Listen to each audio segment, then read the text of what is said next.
औज़ुबिल्लाहिमिनश्शैतानिर्रजीम बिस्मिल्लाहिर्रहमानिर्रहीम। अस्सलातु वस्सलामु अलैका या रसूलल्लाह वसल्लम अलैका या हबीबल्लाह। दोस्तों, हमारी गुफ्तगू चल रही है होम्योपैथी के हवाले से और हम मुख्तलिफ़ टॉपिक्स को जो है वो डिस्कस कर रहे हैं। क्लिनिकली प्रैक्टिस को मद्देनज़र रखते हुए जिन जिन फील्ड्स में जिन जिन डिजीज़ में हम समझते हैं कि हमारे दोस्तों को प्रॉब्लम आती हैं या एमरजेंसीज डील करने में प्रॉब्लम आती हैं, उन टॉपिक्स को इंतहाई आसान बना के हम आपकी खिदमत में पेश करने की कोशिश कर रहे हैं। आज भी हमारा जो टॉपिक है वो बहुत ही अहम है और मुझे उम्मीद है कि आज का टॉपिक भी आपके लिए क्लिनिकली बहुत ज़्यादा बेनिफिशियल होगा। आज का जो टॉपिक है उसके पेशेंट भी हमारे पास बेशुमार आते हैं और उसमें हम बहुत सारे दोस्तों को उन्हें डील करने में मुश्किलात का सामना करना पड़ता है। उसके पीछे सबसे बड़ी रीज़न पेशेंट की तरफ से मुकम्मल इलामात का ना मिलना, संजीदा होकर इलाज ना करवाना शामिल है, या होम्योपैथी की तरफ बहुत ज़्यादा टाइम ज़ाया करके आना भी एक बहुत बड़े मसले में से एक मसला है। दोस्तों, आज हम जिस टॉपिक पर गुफ्तगू करने जा रहे हैं वो बहुत ज़्यादा अहम है और हमारी कोशिश है कि हम उस टॉपिक को इंतहाई आसान अल्फाज में आपके सामने पेश करें और उस टॉपिक के ऊपर ज़्यादा से ज़्यादा इंफॉर्मेशन आप तक पहुंचाने की कोशिश करें। आज हमारा टॉपिक है prescribe to beat allergies in 30 seconds. दोस्तों, ऐसे टॉपिक्स को देखने के लिए, ऐसे टॉपिक से इंफॉर्मेशन लेने और अपनी क्लिनिकल प्रैक्टिस को मज़ीद निखारने के लिए आप हमारे YouTube channel hope for hopeless 786 को सब्सक्राइब करें। हमारे साथ वीडियो के एंड तक जुड़े रहा करें, पूरी वीडियो को देखा करें, क्योंकि इसमें मुख्तलिफ औकात में गुफ्तगू के दौरान मुख्तलिफ चीज़ें डिस्कस होती हैं। तो लिहाजा इन वीडियोस में बोला गया एक एक लफ्ज़ आपके लिए बहुत ज़्यादा अहम साबित हो सकता है। मैं हूँ डॉक्टर बाबर अमीन, होप होम्योपैथिक क्लिनिक, बाबर चौक, पीपल्स कॉलोनी नंबर 2, फैसलाबाद से आपकी खिदमत में हाजिर है। वक्त ज़ाया किए बगैर दोस्तों हम चलते हैं आज के अपने टॉपिक एलर्जीज की तरफ। और टॉपिक को शुरू करने से पहले मैं आपकी खिदमत में ये अर्ज़ कर दूं कि दरअसल एलर्जीज की अगर या एलर्जी की हम सादा तरीन डेफिनेशन करें तो वो ये है कि हमारे जिस्म का कुछ नामुवाफिक हालात में कुछ चीज़ों को नापसंद करना, यानी हमारे जिस्म का या किसी भी फर्द का जो कि एलर्जी, किसी भी एलर्जी का शिकार हुआ है, उसके जिस्म का किसी ऐसी चीज़ को नापसंद करना जो कि आम हालात में दीगर अफराद को किसी किस्म की प्रॉब्लम पैदा नहीं करती या किसी भी दूसरे फर्द के लिए तकलीफ दे साबित नहीं होती। मिसाल के तौर पर दूध एक आम चीज़ है, हर फर्द उसको इस्तेमाल करता है, लेकिन कुछ हमारे ऐसे दोस्त भी हैं, कुछ हमारे ऐसे पेशेंट भी हैं जिनको दूध से, मिल्क से एलर्जी होती है, allergy to milk, milk product से एलर्जी होती है। तो ये एक इंतहाई गैर मामूली बात है कि दूध जो कि आम इस्तेमाल होने वाली चीज़ है, हमारे जिस्म की ज़रूरत है, बच्चों के जिस्म की ज़रूरत है, उससे एलर्जी हो। इसी तरह हमारा खाना पीना, हमारी ग़िज़ा में गंदम का वीट का बहुत ज़्यादा अमल दखल है, लेकिन बहुत सारे बच्चे आजकल मौजूद हैं जिनको वीट एलर्जी है,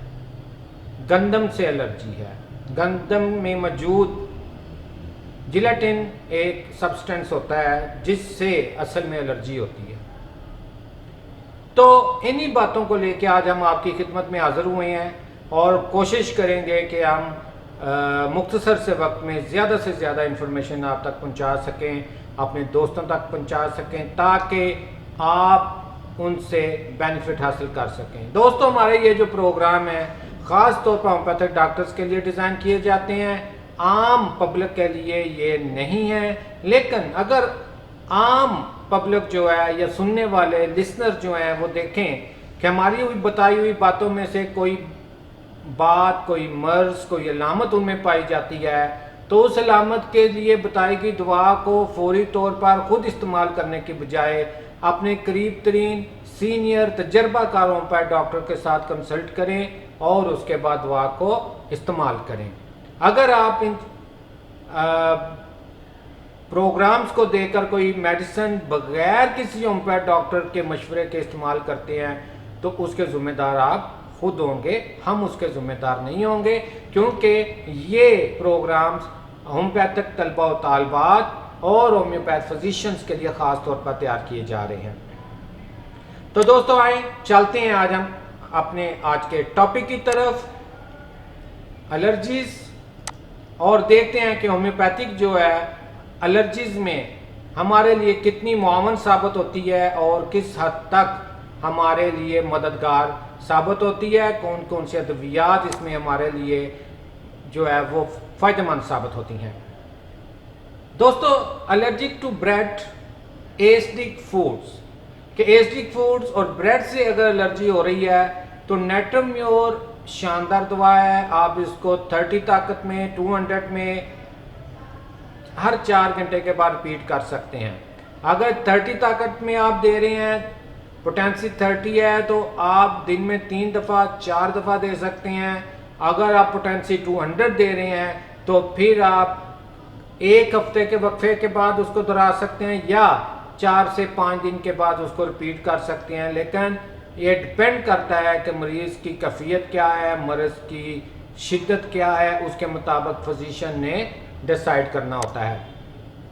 उसके बाद allergic to beer, malt liquor यानी बियर से, जो कि शराब से अगर एलर्जी हो तो कालीबाइक्रोम 30 जो है हमारे लिए एक शानदार इंतखाब हो सकता है। इसी तरह दोस्तों, allergy to warm boiled milk, fatty pork यानी गर्म दूध पीने या सूर का गोश्त खाने से अगर डायरिया हो जाता है एलर्जी की वजह से, तो वहाँ पे CPR 30 या 200 आप इस्तेमाल कर सकते हैं। इसके बाद दोस्तों, एलर्जी टू कोल्ड मिल्क कि ठंडा दूध पीने से अगर एलर्जी होती है, गर्म दूध पिए पेशेंट फिर उसे कुछ ना हो, लेकिन ठंडा दूध पिए तो उसको एलर्जी हो जाए, तो वहाँ पे काली आउटआइट जो है वो एक शानदार दवा के तौर पर सामने आती है। एलर्जिक टू मिल्क ये जर्नल है कि दूध ठंडा है, गर्म है, किसी भी शक्ल में दूध को इस्तेमाल करे और उससे उसको एलर्जी हो, उससे उसको नुकसान पहुंचे, तो आपके पास मैग्नीशिया का 30 या 200 मौजूद है, आप उसको इस्तेमाल कर सकते हैं। इसके बाद नेक्स्ट हमारे पास मेडिसिन आती है स्किन एलर्जी की कि दूध पीने के बाद after the consumption of milk skin eruptions develop के दूध पीने के बाद अगर जिल्द पर उपहार पैदा हो जाए, जिल्द पे खारिश पैदा हो जाए, जिल्द पर जो है वो किसी किस्म का रिएक्शन आ जाए, तो उसके लिए हमारे पास ट्यूबरकुलिनम जो है वो मेडिसिन मौजूद है। मैं यहाँ पे एक बात बताता चलूँ कि जब आपके पास ऐसा केस आए और आप ट्यूबरकुलिनम देना चाहें तो वहाँ पर उस पेशेंट की आप बैकग्राउंड ज़रूर देखें, उसकी फैमिली हिस्ट्री जो है उसको ज़रूर देखें, क्योंकि ट्यूबरकुलिनम जो है वो बहुत डीप एक्टिंग मेडिसिन है और बाज़ अगर मरीज़ के अंदर ट्यूबरकुलोसिस के जो जर्म्स हैं वो मौजूद हों तो वो उन्हें एक्टिवेट भी कर सकती है। तो लिहाजा आप पेशेंट की फैमिली हिस्ट्री को ज़रूर देखें, पेशेंट की जो हिस्ट्री है उसे ज़रूर कंसीडर करें कि कहीं वो पीछे ट्यूबरकुलोसिस का पेशेंट तो नहीं रह चुका। और अगर ट्यूबरकुलिनम उसकी दवा बन रही हो इन अलामत के ऊपर कि दूध की कंजम्पशन के बाद उसको स्किन प्रॉब्लम आ जाता हो, तो इसमें एक सेफ मेडिसिन आप ट्यूबरकुलिनम बोविनम भी इस्तेमाल कर सकते हैं। ट्यूबरकुलिनम बोविनम जो है उसके रिएक्शन जो है वो इतना ज़्यादा सीवियर या इतना ज़्यादा नहीं होता, बड़ी सेफ मेडिसिन है। मैं अक्सर जहाँ पे ट्यूबरकुलिनम बन रही हो वहाँ ट्यूबरकुलिनम बोविनम जो है उसको इस्तेमाल करवाता हूँ, और ये मेरे क्लिनिक में बहुत आम प्रैक्टिस है कि हम ट्यूबरकुलिनम बोविनम को जो है वो बहुत ज़्यादा इस्तेमाल करते हैं ऐसे केसेस में। उसके बाद बैड एग्स, पोल्ट्री आइटम्स के इस्तेमाल से अगर डाइजेस्टिव प्रॉब्लम आ गया है तो कार्बोवेट जो है 30 वो आप दे सकते हैं, हर 4 घंटे के बाद दे सकते हैं, 3 घंटे के बाद दे सकते हैं, 2 घंटे के बाद भी जो है वो आप उसको इस्तेमाल करवा सकते हैं। It's depend upon the severity of the patient, condition of the patient, severity of the disease के क्या सूरत हाल है, उसके मुताबिक मेडिसिन की रेपिटेशन आप जो है वो कर सकते हैं। एलर्जिक टू राइस, चावलों से अगर एलर्जी हो तो टोलीडियम जो है वो मेडिसिन शानदार नताइज देती है, 30 में 200 में आप उसको इस्तेमाल कर सकते हैं। एलर्जिक टू कैबेज, गोभी से अगर एलर्जी हो तो पेट्रोलियम जो है वो बड़ी बेहतरीन दवा है और शानदार नताइज जो है वो आपको देती है। इसके बाद दोस्तों हमारे पास नेक्स्ट मेडिसिन आ जाती है allergic to cheese. Allergic to cheese के लिए नाइटिस पायरेटस डल्कस जो है बहुत अच्छी दवा है, इसको आप क्यू में इस्तेमाल कर सकते हैं। क्यू में देनी है तो 3 से 4 कतरे आधा कप पानी में डाल के आप इस्तेमाल कर सकते हैं। 4 to 5 ड्रॉप इन हाफ गिलास जो है वो अप्लाई करवाया जा सकता है। तो और 30 ताकत में भी आप दे सकते हैं, 4 से 5 घंटे के बाद आप इसको रिपीट कर सकते हैं। इसका दोस्तों फ्लैश ऑफ अ यंग काफ, बछड़े का गोश्त यानी कि छोटे बछड़े का गोश्त जो है उसको खाने से अगर प्रॉब्लम होता है, अगर एलर्जी होती है तो काली नाइट्रिकम जो है वो एक बेहतरीन दवा है, 200 में इस्तेमाल करें, 5 से 6 दिन के बाद रिपीट कर सकते हैं। अव्वल तो एक डोज ही काफ़ी है, अगर आपने दवाई दुरुस्त सेलेक्ट कर ली है तो उसकी एक डोज काफ़ी है, वही एक डोज ही उसको जो है वो शफा दे देगी, सुकून दे देगी। इसके बाद दोस्तों हमारे पास नेक्स्ट मेडिसिन आती है allergic to pastry, rich ice cream, mixed food. इसके लिए बहुत ही शानदार दवा, मशहूर व मरूफ दवा पलस्टीला आप जो है इस्तेमाल कर सकते हैं 30 के अंदर। दोस्तों एक बात और याद रखें, ये भी मैं टिप आपको देता जाऊं कि हम जिन मेडिसिन को इस वक्त डिस्कस कर रहे हैं इनमें से बहुत सी मेडिसिन जो हैं वो इस वक्त आपके क्लिनिक में मौजूद होंगी। आप अपने जो क्लिनिक है उसमें डिस्पेंसरी की एक लिस्ट बनाएं कि आपके पास कौन कौन सी मेडिसिन किस किस पोटेंसी में जो है वो अवेलेबल है। उसके बाद आपको जितनी मेडिसिन बताई जाती हैं मुख्तलिफ प्रोग्राम्स में, उनकी पोटेंसीज बताई जाती हैं, उनको चेक करें उस लिस्ट में कि अवेलेबल है कि नहीं अवेलेबल, तो आप अपनी जो लिस्ट है उसे अपडेट करें, अपनी डिस्पेंसरी को अपडेट करें। अगर अवेलेबल है तो उनको एक तरतीब बना लें। मिसाल के तौर पर आप एक बक्स ले लें जिसके ऊपर एलर्जीज, मेडिसिन फॉर एलर्जीज लिख लें और उस बक्स में एलर्जी से मुतल्लिका जो मेडिसिन है छोटी छोटी वाइल्स के अंदर बना के तैयार करके उसमें रख लें, ताकि जब भी आपके पास पेशेंट आए ऐसा तो आपको इधर उधर तलाश करने की बजाय फौरी तौर पर आप उस बक्स में जाएं और वहां से मतलूबा दवा जो है निकाल लें। अभी जो आपको टिप दिए जा रहे हैं इन्हें राइट डाउन करें एक पेपर के ऊपर। राइट डाउन करने के बाद खूबसूरत अंदाज में उस बक्स में इसको रख लें, ताकि जब भी आपको ज़रूरत पड़े आप फौरी तौर पर रेफरेंस के तौर पर उस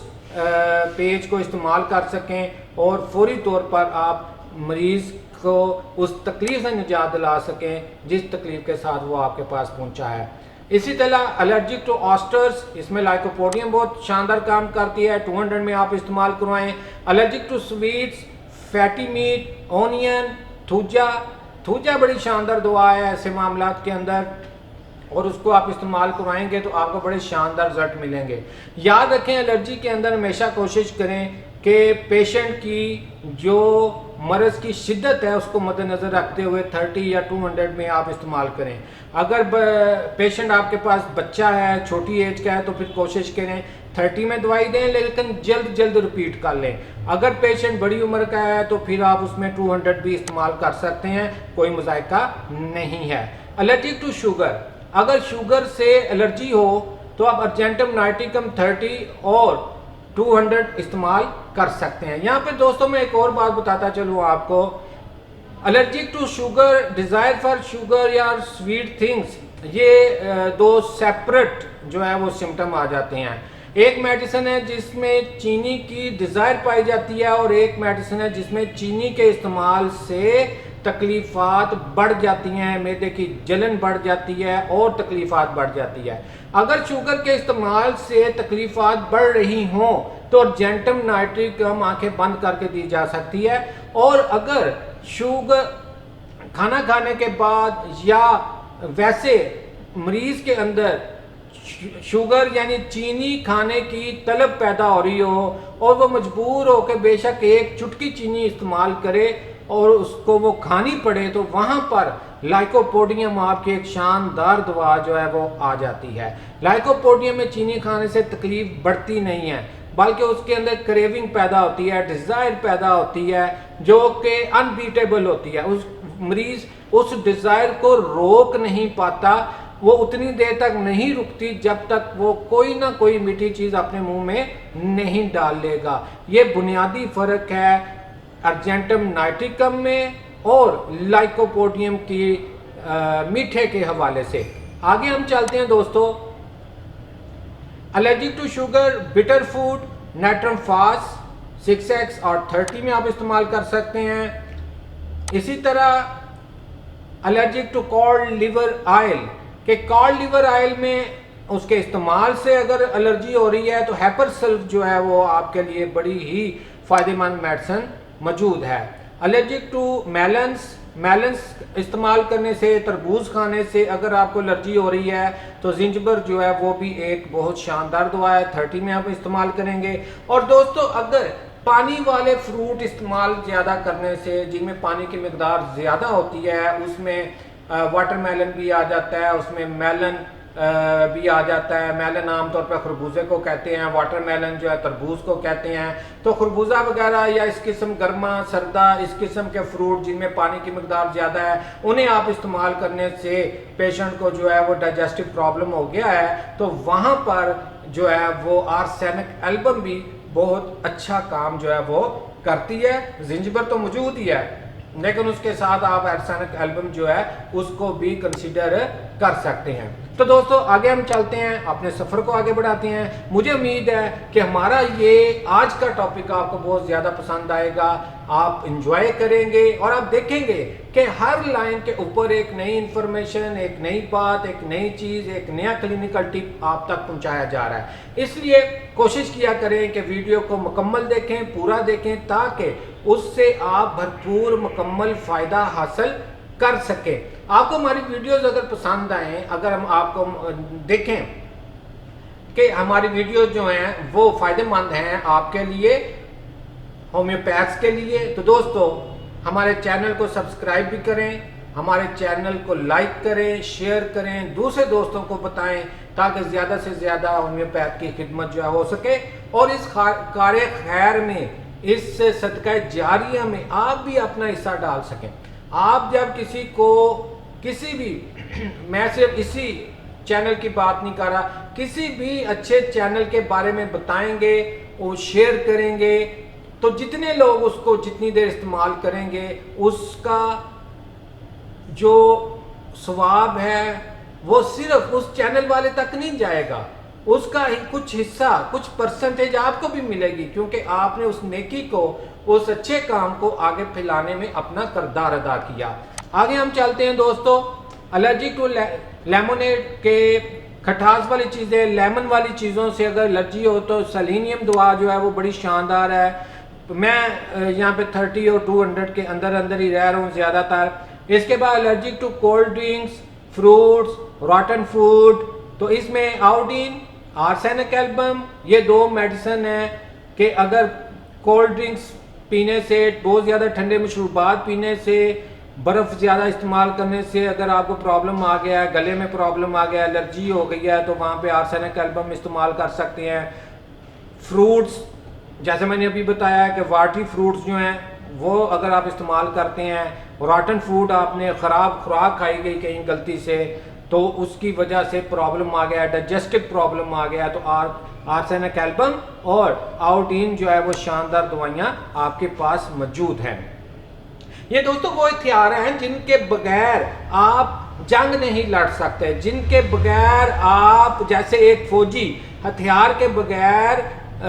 जो है वो मैदान जंग में नहीं उतरता, इसी तरह ये वो हथियार हैं जिनके बगैर आप मैदान क्लिनिक में नहीं उतर सकते मर्ज के साथ लड़ने के लिए। तो इन हथियारों का आपके पास होना, इनके इस्तेमाल का अच्छे तरीके से जानना समझना बहुत ज़रूरी है, और यही वजह है कि हम यूनिक किस्म के टॉपिक जो है वो चूज़ कर करके आपके लिए लेके आ रहे हैं। एलर्जिक टू डिकेड वेजिटेबल्स के पुसीदा जो सब्जियां हैं उनके खाने से अगर प्रॉब्लम आ जाए तो कार्बोएनिमेलिस आप इस्तेमाल कर सकते हैं। Rashes are hives which arises after consuming fish, shell fish, तो उसके लिए अर्टिका यूरस 30 में आप इस्तेमाल कर सकते हैं। इसी तरह allergic to unripe fruits specially prawns, यानी कि कच्चे फल खाने से, यानी कि ऐसे फल जो अभी पूरी तरह पक्के नहीं थे, आपने उसको खा लिया, खास तौर पर आलू बुखारा, तो उसमें रियोन जो है वो एक बेहतरीन दवा है जो अनड्राइड फ्रूट खाने से पैदा होने वाली एलर्जी कंडीशन को फौरी तौर पर अरेस्ट करती है, फौरी तौर पर कंट्रोल करती है। इसको आप 200 में इस्तेमाल कर सकते हैं, 30 में भी कर सकते हैं, लेकिन जैसे मैंने बताया कि मर्ज की शिद्दत को सामने आपने रखना है। अगर मर्ज शदीद नोयत किया है तो हम हाई पोटेंसी यूज़ करेंगे, अगर हम देखते हैं कि मर्ज को इतनी ज़्यादा शदीद नहीं है तो 30 पोटेंसी आप इस्तेमाल कर सकते हैं। 30 पोटेंसी का ये बेनिफिट है कि आप उसको जल्दी जल्दी रिपीट कर सकते हैं। 200 पोटेंसी में हमें थोड़ा सा वेट करना पड़ता है। इसके बाद allergic to indigestible foods, tongue clean, constant nausea के इनडाइजेस्टेबल फूड्स जो हैं उनसे एलर्जी हो जाए, ज़ुबान जो है वो साफ हो और मुसलसल मतली हो रही हो, तो एपिकाग जो है वो शानदार दवा के तौर पर हमारे सामने आती है। इसके बाद दोस्तों एलर्जिक टू स्ट्रॉबेरीज, स्ट्रॉबेरी से अगर एलर्जी हो जाए तो ऑक्सैलिक एसिड को नहीं भूलना, आपने आपके पास होनी चाहिए 30 में 200 में, ताकि आप उसको फौरी तौर पर इस्तेमाल करके पेशेंट को शिफा की तरफ लेके जाएं। एलर्जिक टू विनेगर, पिकल, सोर फूड्स, एसिड्स, अगर कोई पेशेंट आपके पास आता है वो कहता है जी मैं जब भी अचार खाता हूँ तो मुझे बड़ा प्रॉब्लम होता है, मेरा गला फ़ौरन ख़राब हो जाता है, खट्टी चीज़ कोई भी ले लूँ मेरा गला फ़ौरन ख़राब हो जाता है, तो दोस्तों थोड़ी सी मेहनत करके थोड़ी सी मज़ीद अलामत लेंगे तो आप देखेंगे कि लैक्सिस आपके लिए एक बेहतरीन दवा जो है वो सामने आएगी ऐसे केसेस में, और आप ऐसे मरीज़ को बड़े ही अच्छे अंदाज में डील कर सकते हैं। इसी तरह allergic to dust, smoke, strong perfumes के बहुत ज़्यादा तेज़ खुशबू वाले जो परफ्यूम्स हैं उनकी वजह से एलर्जी हो जाए, डस्ट की वजह से एलर्जी हो जाए, स्मोक की वजह से एलर्जी हो जाए, तो हिस्टामिन 1 mg हफ्ते में एक बार आप इस्तेमाल करेंगे, और अगर हमला ज़्यादा शदीद हो तो इसको आप 6 घंटे के बाद 10 घंटे के बाद भी इस्तेमाल कर सकते हैं। लेकिन ये बात याद रखें होम्योपैथी के हवाले से कि जब भी आप मेडिसिन देते हैं और उसके बाद आप देखते हैं कि आपको बेहतरी नज़र आना शुरू हो गई है, पेशेंट की अलामात जो है वो कम होना शुरू हो गई हैं, तो फिर मेडिसिन को या तो रोक दें या उसकी रेपिटेशन में वक्फा बढ़ाते चले जाएं, फिर उसको रैपिडली जो है वो रिपीट ना करें, क्योंकि उससे फिर जो होम्योपैथिक एग्रेवेशन है उसके पैदा होने के चांसेस हो सकते हैं। तो लिहाजा जैसे ही मरीज़ के अंदर स्टेबिलिटी आए, जैसे ही मरीज़ अच्छाई की तरफ जाना शुरू हो जाए, तो मेडिसिन की रेपिटेशन जो है वो आप कम करते चले जाएं, वक्फा बढ़ाते चले जाएं, ताकि हम उस मेडिसिन को भरपूर काम करने का मौका जो है वो दे सकें। इसके बाद दोस्तों हमारे पास है एलर्जिक टू डस्ट, ख़ास तौर पर अस्थमेटिक पेशेंट के लिए, ऐसे पेशेंट जो अस्थमा का शिकार हैं और जब भी डस्ट में जाते हैं या घर में सफाई वगैरह हो रही है, डस्टिंग हो रही है और उसके बाद उनको सांस का प्रॉब्लम आ जाता है, तो वहाँ पर पोथोस जो है वो एक बेहतरीन दवा है। उसको आप 6x और 30 में इस्तेमाल कर सकते हैं, बहुत अच्छे नतीजे हैं इसके। यहाँ पे एक बात मैं और बताता चला जाऊँगा आपको अस्थमा के पेशेंट के लिए, ये टिप्स हैं, क्लिनिकल टिप्स हैं जो पिछले 27-28 बल्कि 30 साल से मैं इनको अप्लाई कर रहा हूँ और अल्हम्दुलिल्लाह अल्लाह ताला के फजल करम से कभी भी मायूसी नहीं हुई कि अगर आपके पास अस्थमेटिक पेशेंट आता है और वो अटैक की कंडीशन में है, उस पे अस्थमेटिक अटैक हुआ है, डिफ़िकल्ट है, सांस लेना रेस्पिरेशन डिफ़िकल्टी है, बहुत तंगिए तनफ़स उसमें पाया जा रहा है और उसमें विजलिंग की साउंड जो है वो आ रही हैं बहुत ज़्यादा, तो ऐसे में फौरी तौर पर नेट्रम सल्फ 200 की चंद बूंदें उसकी ज़ुबान पर टपका दें और फिर आप देखें होम्योपैथी के जो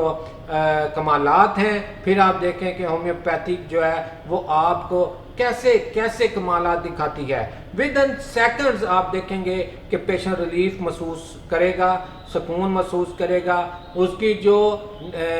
डिफ़िकल्ट रेस्पिरेशन थी, तंगिए तनफ़ुस थी, आप देखेंगे कि आस्ता आस्ता आस्ता वो बेहतरी की तरफ आना शुरू हो गया है। तो यहाँ पर 2 और मेडिसिन है, वो भी मैं आपको बताता चलूँ कि अस्थमेटिक अटैक के अंदर आप स्पंजिया और एंटीमोनियम टार्ट 30 में दोनों को मिक्स करके 5-5, 10-10 मिनट के बाद जो है वो इस्तेमाल करवाएं, तो आप देखें कि किस तरह अस्थमेटिक पेशेंट जो है फौरी तौर पर रिलीफ जो है महसूस करता है और आपको दवाएं भी देता है। आगे हम चलते हैं दोस्तों, allergic to heat. Allergic to heat में एपिस मेलिफिका जो है वो शानदार रिजल्ट देती है, इसे तो हम भूल ही नहीं सकते। ये हमारे मटिया मेडिका की, हमारे क्लिनिक की बहुत बड़ी दवा और बहुत बड़ी साथी है होम्योपैथ डॉक्टरों की, बहुत बड़ी मददगार है होम्योपैथ डॉक्टर्स की, ख़ास तौर पे स्किन प्रॉब्लम्स के अंदर, किडनीज के प्रॉब्लम्स के अंदर, ओडीमा की कैफियत के अंदर ये बड़े शानदार नतीजे देती है। उसके बाद हम चलते हैं allergic to smell of flowers के अस्थमे के पेशेंट में अगर फूलों की खुशबू से अटैक आ जाता है, उसको फूलों की खुशबू जो है वो प्रॉब्लम क्रिएट करती है, एलर्जी करती है और उससे अस्थमेटिक अटैक आता है, तो उसके लिए एलेंथस जो है बड़ी शानदार दवा है, उसको आप 30 में इस्तेमाल करवा सकते हैं। उसके बाद हमारे पास एक और दवा जो आती है एलर्जी टू एंटीबायोटिक्स, कि एंटीबायोटिक्स से एलर्जी हो और एंटीबायोटिक्स खाने के बाद साइड इफेक्ट्स आ जाएं, तो वहां पर सल्फर जो है 30 में वो बड़ी शानदार जो है वो नतीजे देती है। यहाँ पर मैं एक बात और बताता चलूँ आपको कि अगर आपके पास कोई पेशेंट आता है किसी भी मर्ज में, ठीक है, वो अस्थमा का है, वो किडनी का है, वो लीवर का है, वो किसी भी मर्ज में आपके पास पेशेंट आता है और वो बहुत ज़्यादा एलोपैथिक वे ऑफ ट्रीटमेंट से ट्रीटमेंट करवा के आपके पास आ रहा है, वो एक बड़ शापर भर के आपके पास ला रहा है जी ये मेडिसिन मैं सारी खा चुका हूँ, तो मेरे दोस्तों उसका ट्रीटमेंट हमेशा आप कोशिश करें कि उसको कोई भी दवा देने से पहले 1 दिन पहले रात को नक्स वोमिका 200 में एक खुराक लाजमी दे दें, ताकि वो तमाम मामलात, वो तमाम अलामात जो कि उन मेडिसिन से, एलोपैथिक मेडिसिन खाने से पैदा हुई थी, उनको रिलीफ मिल जाए, वो ख़त्म हो जाए और केस क्लियर होके आपके सामने आ जाए कि इसकी असल अलामत ये हैं और उसके मुताबिक आप उसको ट्रीट कर सकें। हम लोग अक्सर जल्दबाजी करते हैं और जब पेशेंट आता है तो चंद अलामतें लेकर फ़ौरन दवाई सेलेक्ट करते हैं और हम कोशिश करते हैं कि उसको दे दें और हम समझते हैं हमने बहुत बड़ा मार्का मार लिया। होम्योपैथी जो है या कोई भी शोबा तिब जो है वो एक साइंटिफिक मेथडोलॉजी के तहत चलता है, वो टोटकों से नहीं चलता, वो आप ये कह लें कि टारगेट करने के लिए हमें पूरा फोकस करना पड़ता है। अगर आप फोकस नहीं करेंगे तो मेरे ये बताए हुए टिप्स जो हैं वो भी काम नहीं आएंगे। तो लिहाजा हर चीज़ को इस्तेमाल करने के लिए मुकम्मल फोकस आपका होना बहुत ज़रूरी है। इसी तरह आगे हम चलते हैं allergy to castor oil, castor oil जो है उससे एलर्जी हो तो ब्रायोनिया अल्बा 30 में आप इस्तेमाल करवाएंगे। Allergic to iodide of potassium, iodide of potassium से एलर्जी हो तो ओरम मेटालिकम आप इस्तेमाल करवाएंगे 3200 में। और इसके बाद आज की हमारी जो आखिरी मेहमान मेडिसिन है एलर्जीज के हवाले से वो है एलर्जिक टू डैमनेस, कि डैमनेस के या आप कह सकते हैं नमदार जगह से अगर एलर्जी हो, नमदार जगह जो है वो तकलीफ जो है वो बढ़ा दें तो वहाँ पे डलका मारा जो है एक बेहतरीन दवा के तौर पर सामने आती है। मैंने देखा है कि डलका मारा को बहुत कम लोग इस्तेमाल करते हैं, लेकिन दोस्तों यहाँ पे एक और क्लिनिकल टिप मैं आपको देता जाऊँ। आज तो यकीन करें कि क्लिनिकल जो टिप्स हैं उनकी मैंने आज सेल ही लगा दी है। सेल लगाने वाली बात है, हर दवाई के साथ आपको क्लिनिकल टिप्स जो हैं वो दिए जा रहे हैं। कम अज कम जो 30 साल एक्सपीरियंस है वो आज आप पे लुटा दिया गया है। तो दोस्तों यहाँ पर जब भी चेंज ऑफ सीजन आता है, जब गर्मियों से सर्दियों में जा रहे होते हैं और सर्दियों से गर्मियों में आ रहे होते हैं, उसमें मैक्सिमम जो प्रॉब्लम आते हैं नज़ला, जुकाम, खांसी, ठीक है, वो ड्राई हो, वो किसी किस्म की भी हो, उसमें अगर आप अपनी प्रिस्क्रिप्शन में आप जो नुस्खा जो है वो तहरीर फरमा रहे हैं उसमें अगर साथ आप डलका मारा को शामिल कर लें तो यकीन जाने कि आपको अमेजिंग रिजल्ट्स मिलेंगे। आपका नज़ला विदिन 1 डे खत्म। मरीज परेशान हो जाएगा कि जी इतनी जल्दी तो कभी टीके से मुझे आराम नहीं आया जितनी जल्दी आपकी दवाई से 2 पुड़ियाँ खाई हैं और मेरा नज़ला जो है वो ख़त्म हो गया है, वो पता ही नहीं कि कहाँ गया है। तो दोस्तों ये आज का हमारा टॉपिक था जिसमें हमने एलर्जीज को जो है वो डिस्कस किया। मुख्तलिफ एलर्जीज के हवाले से हमने मुख्तलिफ बहुत सारी मेडिसिन आपको बताई और आप ये मेक श्योर करें कि आपके क्लिनिक पर ये अद्वियात मौजूद हों, जिस पोटेंसी में बताई गई हैं उस पोटेंसी में मौजूद हों। एक बक्स बनाएं जिसमें आप एलर्जी की मेडिसिन को रखें। जैसे हमारे फीवर के जो टॉपिक्स हैं वो आए, हमने फीवर के बाद हमने जो है बारीक का बुखार, टाइफाइड, इन सब चीज़ों को डिस्कस किया और लैदा मेडिसिन को डिस्कस किया। तो आप इसी तरह उनके लैदा छोटे छोटे बक्स बना के दवाइयों को ग्लोब्यूल्स के ऊपर पोर करके उन बक्स में वो मेडिसिन आप फिट करके रख सकते हैं ताकि अगर टाइफाइड का पेशेंट आए तो आपको पता हो ये 10 दवाइयाँ, इन 10 दवाइयों में के अंदर मैंने मेडिसिन जो है वो देनी है। वो जो चार्ट्स हैं वो चार्ट आप बना के अपने उस बक्स के अंदर रखें ताकि आपको तलाश करना कोई मुश्किल ना हो। तो दोस्तों आज की गुफ्तगू यहीं पे ख़त्म होती है और इस दुआ के साथ और इस कमेंट्स के साथ कि वो तमाम दोस्त जो हमारी इन वीडियो को देख रहे हैं, मैं उनका बहुत ज़्यादा शुक्रगुजार हूँ। उन तमाम दोस्तों को मैं थैंक्स बोलता हूँ और इसी तरह अगर आप हमारा हौसला बढ़ाते रहेंगे तो इसी तरह के जो चीज़ें हैं, इसी तरह की इंफॉर्मेशन, इसी तरह के क्लिनिकल टिप्स आप तक मुसलसल पहुंचते रहेंगे। तो दोस्तों इस दुआ के साथ कि शोबा टिप के साथ जितने दोस्त भी जुड़े हुए हैं हमारे ख़ास तौर पर हमारे होम्योपैथ शख्सियात, होम्योपैथ डॉक्टर्स, होम्योपैथिक स्टूडेंट्स, अल्लाह तबारक व तआला उनके हाथों में बहुत ज़्यादा शफा अनायत फरमाएँ ताकि हम लोग उस जिम्मेदारी को भरपूर तरीके से फुलफिल कर सकें जो जिम्मेदारी अल्लाह तबारक व तआला ने हमारे ज़िम्मे लगाई है। देखें हम डॉक्टर बने हैं, इसमें हमारी कोई काबिलियत नहीं, इसमें हमारा बिल्कुल कोई अमल दखल नहीं, ये कुदरत को मंजूर था, उसने आपसे काम लेना था, उसने आपको डॉक्टर बना दिया, आपके ज़िम्मे काम लगा दिया। अल्लाह ताला ने ड्यूटी लगाई है, अल्लाह ताला की लगाई ड्यूटी समझ के करें, ईमानदारी से करें तो यकीन जाने आपके हाथों में इंशाअल्लाह ताला शफा होगी। वो कहते हैं ना कि जब कुदरत चाहे तो एक चुटकी राख भी अगर किसी को खिला दी जाए तो शफा मिल जाती है। तो यही कुछ होगा। अपनी दुआओं में याद रखिएगा, अपने इर्द गिर्द, अपने दोस्तों, अपने घर वालों, अपनी फैमिली का ख्याल रखिए।